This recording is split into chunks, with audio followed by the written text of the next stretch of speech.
1 minute UPSC series. Today we will discuss monetary policy.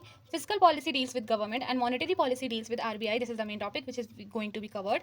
इसमें सबसे पहले हम कवर करने वाले हैं RBI. इससे रिलेटेड हमें हिल्टन यंग कमीशन याद रखना है. And RBI was established on April 1st, 1935 following the provisions of RBI Act of 1934. इसके headquarters were initially in Kolkata but 1937 के बाद अब मुंबई में है. RBI के गवर्नर हैं संजय मल्होत्रा. अब आपको बताना है कि कौन से नंबर के गवर्नर अभी बने हैं recently. Then first RBI governor was Osborne Smith and first Indian governor who was third RBI governor is CD Deshmukh.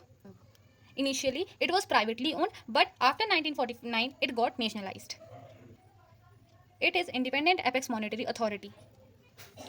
Functions of RBI. It is issuer of bank notes. Does RBI issue every note? Yes, but except 1 rupee note because it is issued by finance ministry. It is banker to the government, both central and state government. It represents India at international level like World Bank and IMF. It is lender of last resort for banks and not for government. जब कोई मदद नहीं कर रहा, last option is RBI. हारे का सहारा RBI हमारा for financial difficulties. Then bank और NBFC के regulation work जो होता है वो हमारा RBI देखता है. Then जो हमारा RBI है वो custodian of forex reserves भी है.